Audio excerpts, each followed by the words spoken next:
The sun over Redemption Gulch was a merciless hammer, beating the dust into a fine, choking powder that coated everything in a layer of pale brown. It was a town perched on the ragged edge of civilization, a final outpost before the vast, unforgiving expanse of Apache territory. Men with hard eyes and calloused hands moved through its single street, their gazes lingering on anyone who looked out of place. And in Redemption Gulch, few looked more out of place than Isaiah. He wasn't a drifter. His work spoke for him. As a horsebreaker, his skill was undisputed. Ranchers who wouldn't share a drink with him would trust him with their most valuable stock. He moved with a quiet, coiled dignity. A man who had learned long ago that his worth was something he had to build for himself, because the world was determined not to grant it freely. He'd just finished a job for the old rancher, Miller, and the silver coins in his pocket felt heavy, a small reward for 2 weeks of sweat and peril. He was cleaning the bit of his bridle near the livery when he saw her. The town seemed to hold its breath. Anaba walked as if the dusty ground was sacred land only she was permitted to tread. Her deerskin dress was simple, adorned with subtle quill work, but it was her hair that seized the eye and held it captive. It flowed down her back like a waterfall of liquid fire, a deep, startling crimson that seemed to absorb the harsh sunlight and turn it into something beautiful. It was an impossible color, a shock against the copper of her skin and the proud, sharp lines of her Apache face. Whispers followed her like snakes in the grass. They called her an omen, a witch, a half-breed curse. To Isaiah, she was just Anaba. She stopped before him, her dark eyes searching his. She didn't smile, not with her mouth, but he saw the warmth in her gaze. She offered him a small, tightly woven pouch. Inside, he knew, would be dried herbs for the persistent ache in his shoulder. It was their way, small, silent exchanges that spoke volumes more than words ever could in a place like this. He nodded his thanks, his knuckles brushing against hers as he took the gift. The brief contact was a spark of warmth in a cold world, a shared secret that fortified them both. But today, the furtive glances and muttered insults from passersby grated on Isaiah's soul more than usual. He was tired of hiding, tired of pretending their connection was something to be ashamed of. "Come on," he said, his voice low but firm. "I'm buying you a sarsaparilla." Her eyes widened slightly, a flicker of apprehension crossing her face. The saloon was the town's beating, rotten heart, a place of raw prejudice where a man like him was barely tolerated, and a woman like her was seen as less than human. To enter it together was not just a request, it was a challenge. She studied his face, saw the weariness replaced by a sudden, hard resolve, and gave a single, sharp nod. The swinging doors of the Last Chance saloon groaned open. The boisterous noise of laughter and cheap piano music faltered, then died completely. Every eye turned to the doorway. The sight of Isaiah was common enough, a shadow in the corner nursing a beer. But the sight of him holding the door for the red-haired Apache woman silenced the room as effectively as a gunshot. He led her to the bar, his hand resting gently on the small of her back, a gesture of both protection and possession. The air grew thick, heavy with a mixture of shock and simmering hatred. "A whiskey for me," Isaiah said to the stunned bartender, his voice steady, "and a sarsaparilla for the lady." A coarse laugh broke the silence.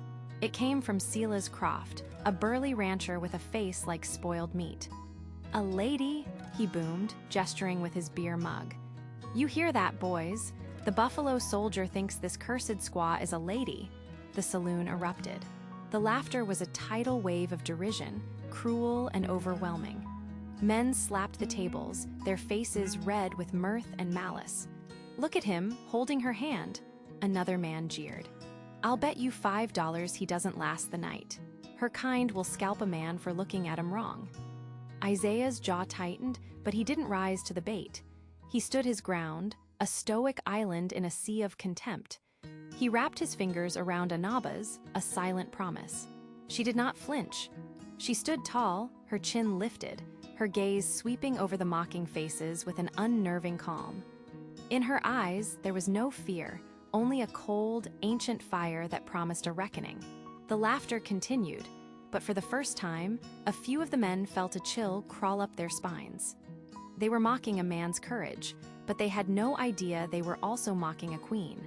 The roar of laughter dwindled, not into silence, but into a thick, simmering quiet that was far more menacing. The air in the saloon grew heavy, charged with the ugly energy of a lynch mob that hadn't yet found its rope. Isaiah didn't move a muscle, save for the slight shift of his right hand, letting it hover inches from the worn leather grip of his Colt. It wasn't an overt threat, but a quiet statement, a period at the end of a sentence he hadn't spoken aloud.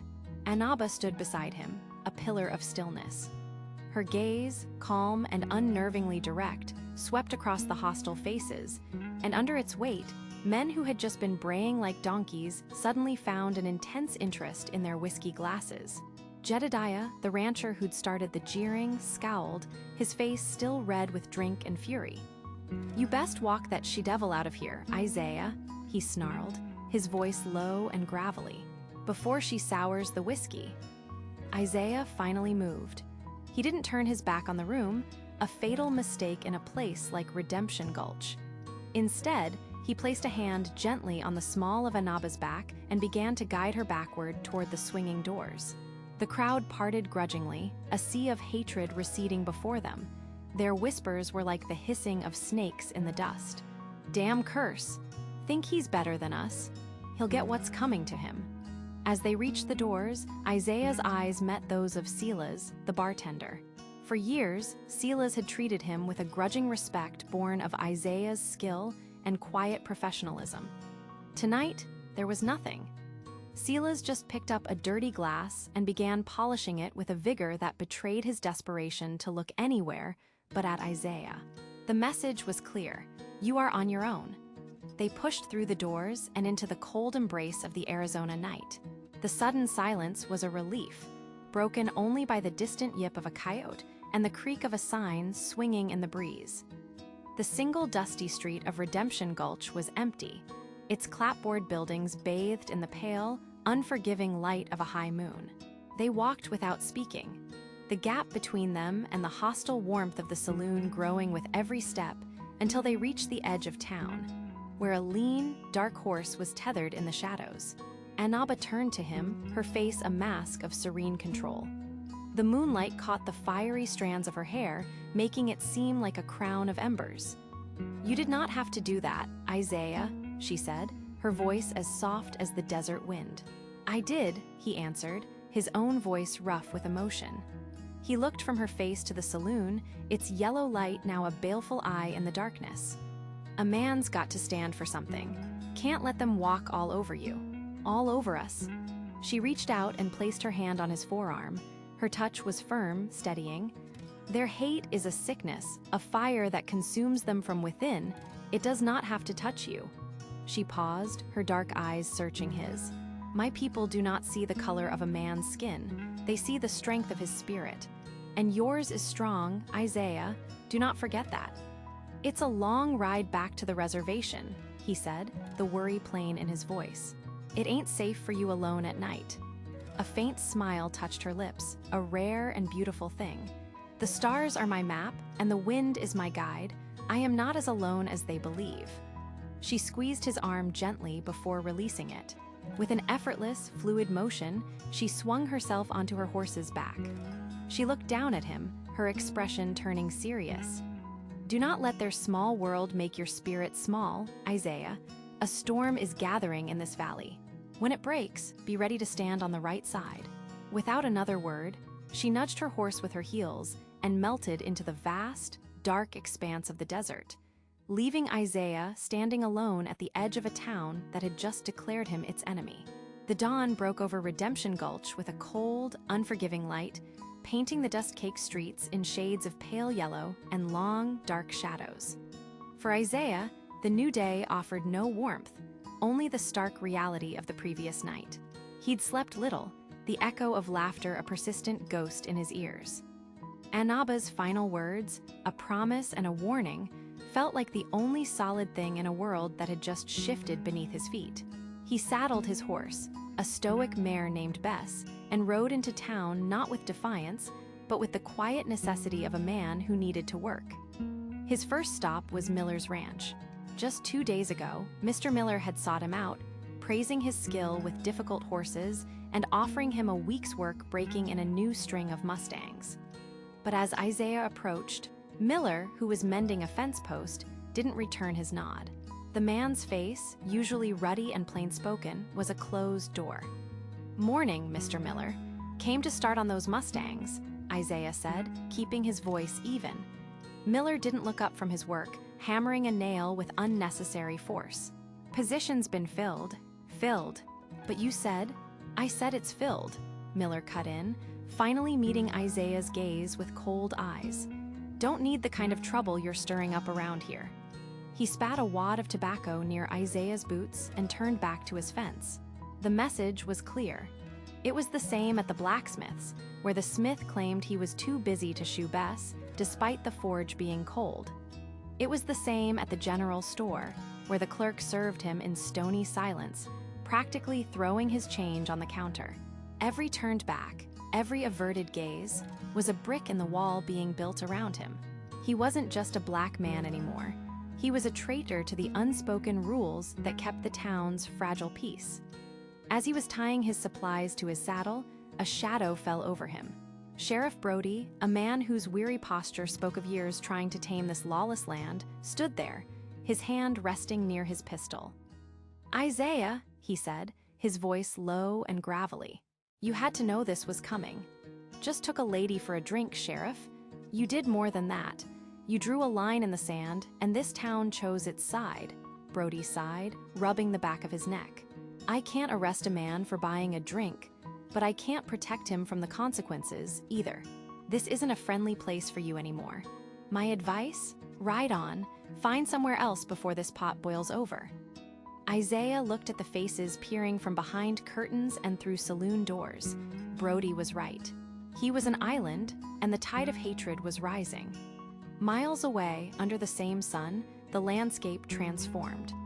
The dusty plains gave way to a rugged expanse of canyons and mesas, a land that Anaba navigated not as a wanderer, but as a master of its secrets.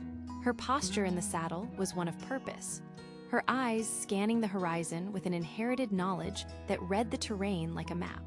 As she crested a rise, a hidden valley opened below her, dotted with dozens of hide lodges. Smoke curled lazily into the blue sky. This was no temporary camp. It was a thriving community. As she rode in, the daily rhythm of her people paused. Children stopped their games to watch her pass. Warriors nodded in greeting, their faces etched with a respect that was worlds away from the scorn of Redemption Gulch. An elder met her, taking the reins of her horse. "The council awaits, Nanton," he said, using the Apache word for leader. She dismounted and walked directly to the largest lodge, the dwelling of the chief.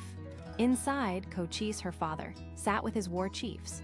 His face was a mask of wisdom and strength, but his eyes softened at the sight of her. "My daughter," he said, his voice deep and resonant. "You have returned. What news from the white man's town?"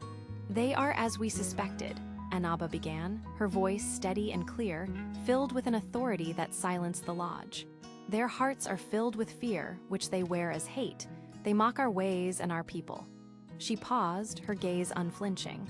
"They spit on our honor, and they showed this venom to me and to a man who dared to stand beside me." Cochise listened, his expression hardening. The red in his daughter's hair, which the settlers saw as a freakish curse, was to him a symbol of the fire in her spirit. "They have forgotten who watches from the hills," he said grimly. "They have grown comfortable in their ignorance. Remind me, my daughter, what did you call the coming storm?" "Justice," Anaba replied, her voice ringing with the promise she had made to Isaiah.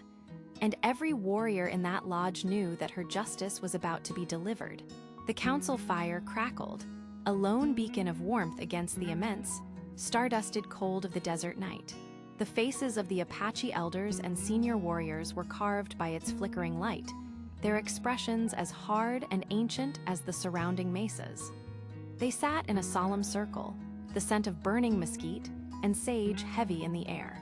Anaba, whom they called Nanton, stood before them. Her red hair, A stark contrast to the dark tones of her people, was bound tightly, and her buckskin dress was simple, unadorned. It was her eyes, burning with a fire that matched the one at her back, that commanded their attention.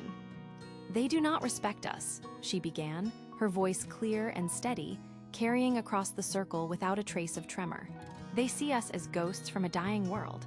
They see a black man and call him less than human.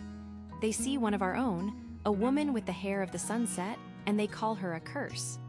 Their laughter was not just for us, but for all our people. It was the sound of contempt. An old warrior named Taza, his face a roadmap of countless seasons and battles, shifted his weight. "The white man's towns are hornets' nests, Nanton. To strike one is to bring the swarm. The blue coats will come, they always do. And to do nothing?"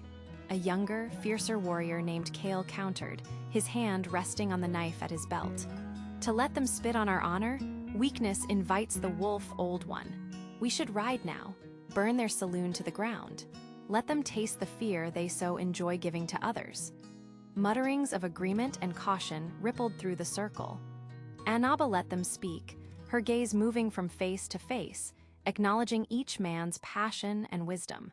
When silence fell again, she raised her hand. "Kale speaks with the heart of a warrior, and Taza with the mind of a chief. Both are true," she said, her tone both respectful and firm. "To burn their town would bring a war we are not prepared for. To do nothing would bring a slow death of 1,000 cuts, an erosion of our spirit. I do not propose a war. I propose a lesson." She took a step closer to the fire, her shadow dancing behind her. "We will not ride as a war party. We will not ride to kill. We will ride to be seen, 100 warriors. We will enter their town not in the dead of night like thieves, but in the harsh light of midday. We will surround their saloon. We will not draw a single arrow, nor fire a single shot, unless we are fired upon. We will simply be there. Let them look out their windows and see the faces of the people they mock. Let them feel the weight of our numbers and the strength of our silence. Respect is not given freely by men like those. It must be taken." Her father, Chief Cochise, had remained silent until now, his eyes fixed on his daughter. He saw not the impetuousness of youth, but the calculated steel of a leader. He saw wisdom in her plan, a show of force so overwhelming yet so restrained that it would leave no room for misunderstanding and no easy justification for retaliation.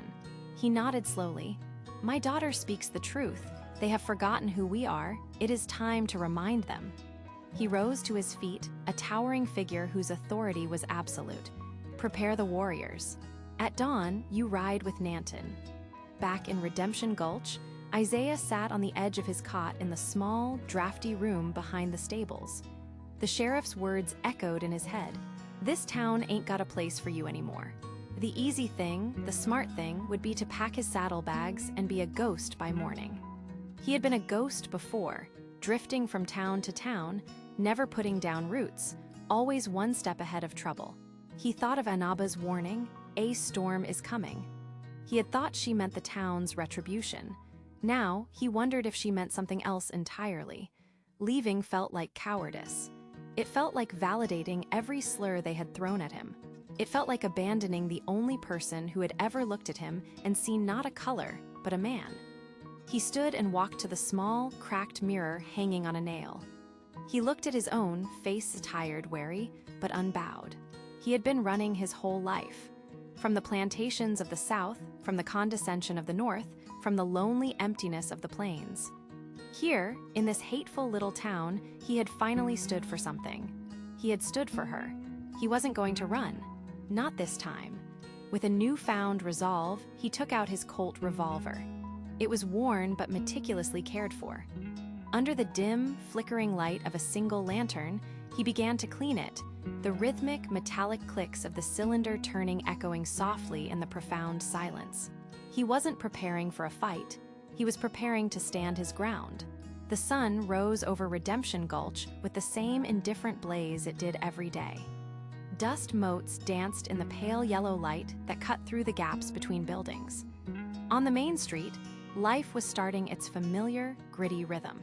Mr. Abernathy, the general store owner, was sweeping his boardwalk. his broom scuffing a lazy cadence against the wood. Two prospectors were arguing good-naturedly outside the saloon, their voices raspy from the previous night's whiskey. Sheriff Miller was sipping coffee in his office, the door open to the street, watching the town wake up. Isaiah sat on an overturned crate behind the livery stable, a place that had been his domain until yesterday. He'd been told in no uncertain terms by the owner, a man named Cobb, that his services were no longer required. "Bad for business," Cobb had muttered, unable to meet Isaiah's eyes. The sentiment had been echoed everywhere else. The blacksmith wouldn't even sell him a horseshoe nail. He was an island, surrounded by a sea of hostile silence. He stared out towards the distant mesas, a dull ache in his chest. He wondered where Anaba was, if she was safe. The sound came first, a low, rhythmic rumble, too steady for thunder. It was a vibration felt more than heard, a tremor in the hard-packed earth. Sheriff Miller put his coffee cup down, his brow furrowing. Abernathy stopped sweeping, leaning on his broom. The prospectors fell silent. The sound grew, resolving itself into the steady, thunderous beat of hundreds of hooves. Then they appeared. Cresting the rise just east of town, they were a silhouette against the morning sun, a moving forest of lances and feathers. Not a wild, whooping charge, but a slow, deliberate advance. A wave of disciplined power rolling towards the town.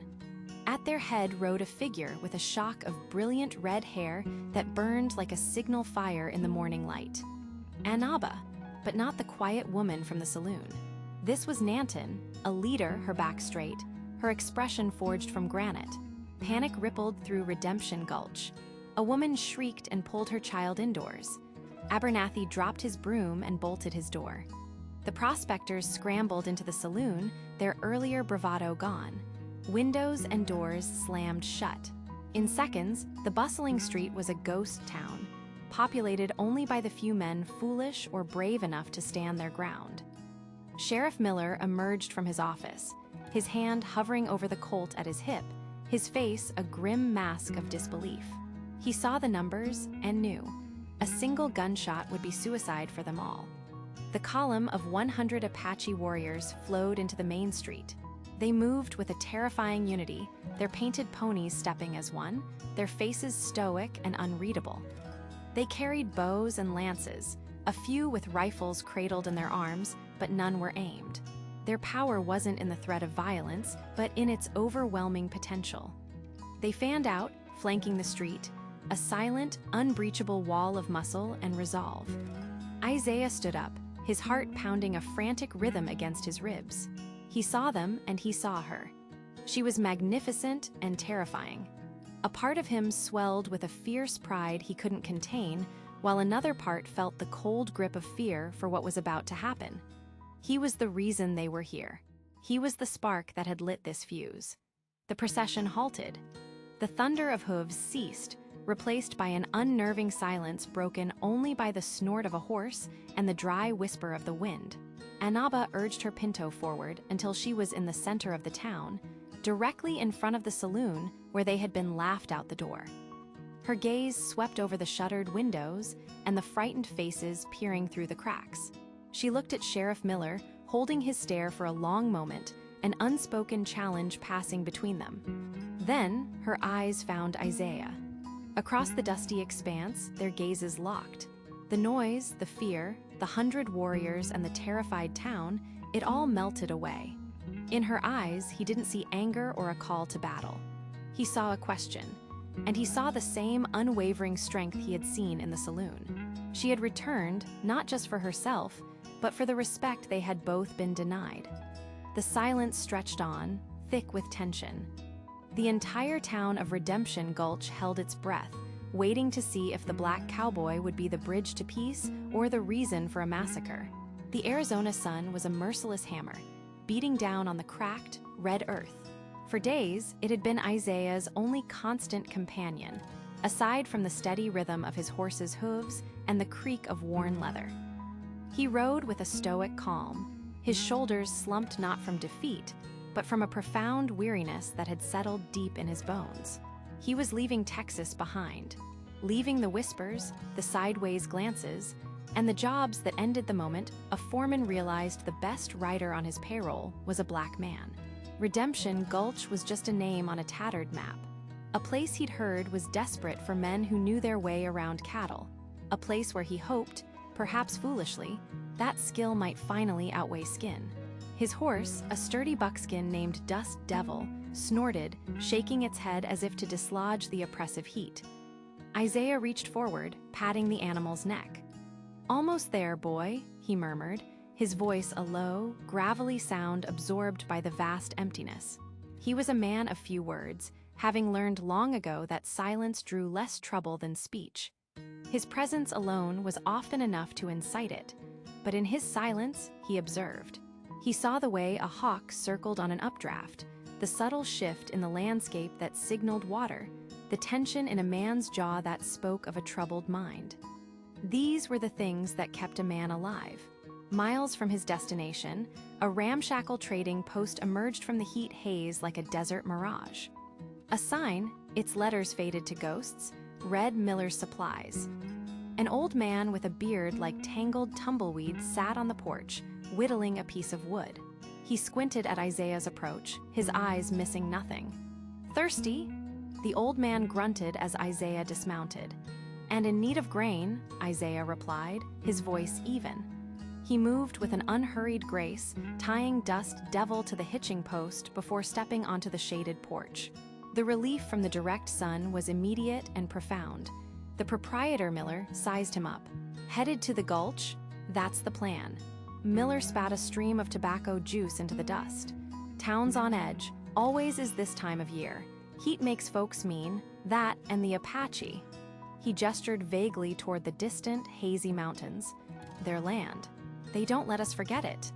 Isaiah remained silent, letting the man talk. It was the quickest way to learn the lay of the land.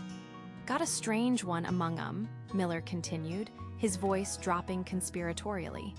"A woman. Seen her a few times. Rides in to trade now and then. Got hair like a sunset. Red, never seen an Apache with red hair. Some say she's a curse, a bad omen. They call her Anaba. She don't say much, but her eyes, they see right through you. She's got the respect of their warriors, I'll tell you that. They follow her like she's a chieftain." The old man's words hung in the air, a warning and a curiosity rolled into one. Isaiah bought his grain and filled his canteen, the weight of the new information settling upon him.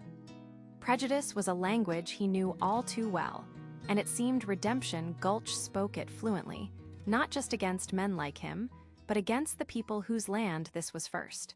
He thanked Miller with a nod and swung back into the saddle. As he rode on, the sun began its slow descent, painting the sky in violent streaks of orange and purple. Ahead, nestled in a dusty valley, the first flickering lights of Redemption Gulch appeared. The town looked small, huddled against the vast, unforgiving wilderness. It didn't look like a place of redemption. It looked like a place a man could get lost in, one way or another. Isaiah took a slow, deep breath, the dry air scratching his throat. He squared his shoulders, nudged Dust Devil forward, and rode toward the light, a solitary figure moving steadily toward a future he could not yet see.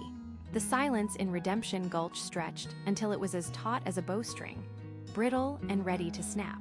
Every soul in town was frozen, their morning routines forgotten. Their world shrunk to the dusty Main Street and the 100 silent figures who commanded it.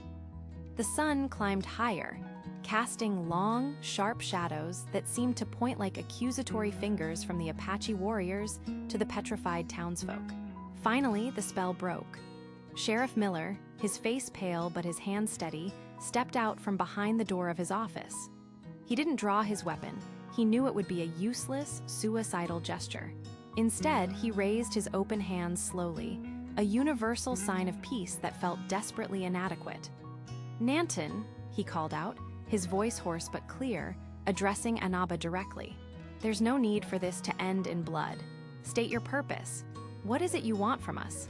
Anaba's gaze, sharp and unblinking, met his. She nudged her horse forward a few paces, the animal's hooves stirring small puffs of dust. Her voice, when she spoke, was not loud, but it carried with an authority that cut through the thick air of fear. "We are not here for blood, Sheriff," she stated, her words measured and deliberate. "We are here for what has been denied us. Respect." She scanned the faces of the crowd, her eyes lingering on the men cowering near the saloon entrance. "My people have tolerated your fences and your laws. We have watched you poison the water and thin the herds. We did not come for war, but we will no longer tolerate your scorn. This is our land as much as it is yours. My people will trade in this town, walk these streets, and they will be met with dignity, not derision. Their ways will be honored, not mocked. And the man who stands with me," she gestured toward the livery, where Isaiah now stood in the open, "will be treated as any other man." All eyes shifted to Isaiah. He was no longer just a drifter, a target of their prejudice. He was the fulcrum on which this entire moment balanced. He felt the weight of 100 warriors behind him and 100 fearful townspeople before him. He took a slow, deliberate walk into the center of the street, positioning himself between the two groups. He didn't look at Anaba or the sheriff. He looked directly at Jed and the others who had laughed. "You laughed," Isaiah said, his voice low but resonant. "You laughed because you couldn't understand. You saw a black man and an Apache woman, and all you could see was something to mock. You didn't see a person who can track a deer through solid rock, or a man who can gentle a horse that would throw you to kingdom come. You just saw skin, you saw hair." He took another step closer. "Fear makes people cruel, and you are afraid. Afraid that the world is bigger than your little town, bigger than your small ideas, but you don't have to live that way." He paused, letting his words sink in. "Anaba didn't bring her warriors here to burn this town down. She brought them here to show you that you can't just laugh people away. You can't make them disappear with insults. We are here, and we are not leaving." His speech wasn't a threat, it was a simple statement of fact. The raw truth of it disarmed the crowd more than any weapon could have. Shame, thick and heavy, settled over the men from the saloon. Jed couldn't meet his gaze, his eyes fixed on the dirt. Sheriff Miller cleared his throat. "Nanton," he said, looking at Anaba with a new understanding. "You have my word.